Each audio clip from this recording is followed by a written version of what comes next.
السلام علیکم ناظرین، کیا حال چال ہے؟ طبیعت ٹھیک ٹھاک؟ میں امید کرتا ہوں کہ آپ خیریت سے ہوں گے اور ٹھیک ٹھاک ہوں گے۔ ناظرین، یہ آپ کو میں خبر دے رہا ہوں۔ خبر یہ ہے کہ عدالت نے جو ہے شوکت خانم ہسپتال اور نمل یونیورسٹی کے بینک اکاؤنٹس کو بحال کرنے کا حکم دے دیا ہے۔ ناظرین، تفصیلات کی جانب بڑھتے ہیں۔ وہ یہ کہ عدالت نے شوکت خانم ہسپتال اور نمل یونیورسٹی کے بینک اکاؤنٹس کو بحال کرنے کا حکم دے دیا ہے۔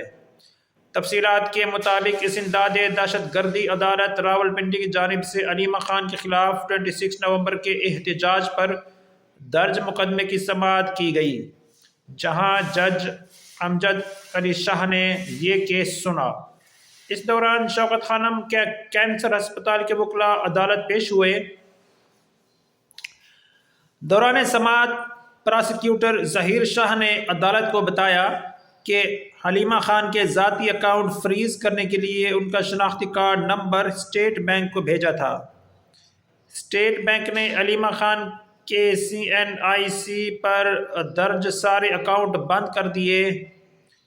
ہماری طرف سے شوکت خانم ہسپتال کے اکاؤنٹ فریز کرنے کی کوئی تحریری درخواست دائر نہیں کی گئی۔ انہوں نے عدالت میں موقف اختیار کیا کہ پراسیکیوشن کو شوکت خانم ہسپتال اور نمل یونیورسٹی کے اکاؤنٹ ڈی فریز کرنے پر کوئی اعتراض نہیں ہے۔ عدالت نے فریقین کے دلائل سننے کے بعد نمل یونیورسٹی اور شوکت خانم ہسپتال کے اکاؤنٹ ڈی فریز کرنے کا حکم دے دیا۔ یاد رہے کہ اسنداد دہشت گردی عدالت نے 26 نومبر احتجاج کیس میں حلیمہ خان کے بینک اکاؤنٹس فریز کرنے کا حکم دیا تھا۔ عدالت نے حلیمہ خان کے ایک نجی بینک کے 15 اور دوسرے بینک کے 1 اکاؤنٹ فریز کرنے کے احکامات جاری کیے، جس پر کارروائی کرتے ہوئے حلیمہ خان کے نام موجود جائیداد کی تفصیلات عدالت میں پیش کی گئیں۔ دوران سماعت پراسیکیوٹر ظہیر شاہ نے حلیمہ خان کی مسلسل غیر حاضری پر پراپرٹی سیل کرنے کی استدعا کی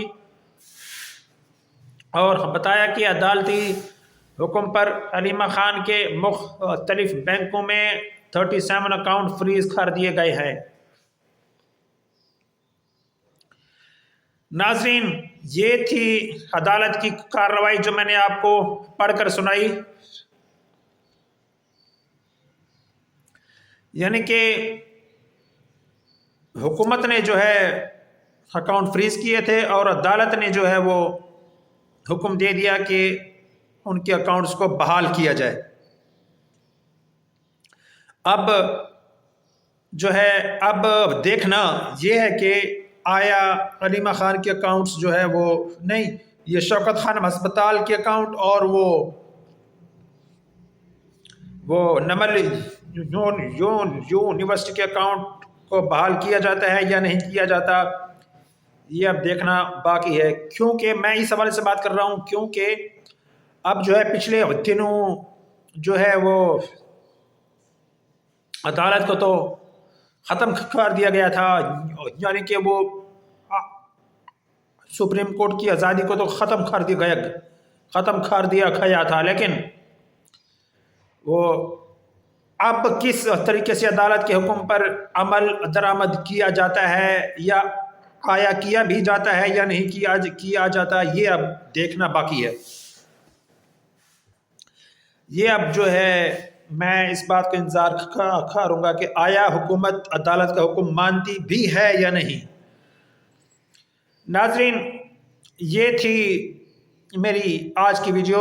میری مزید ویڈیوز اور اپڈیٹس کو دیکھنے کے لیے میرا چینل لائک شیئر سبسکرائب ضرور کریں اور مجھے دعا میں یاد رکھیں۔ اللہ حافظ۔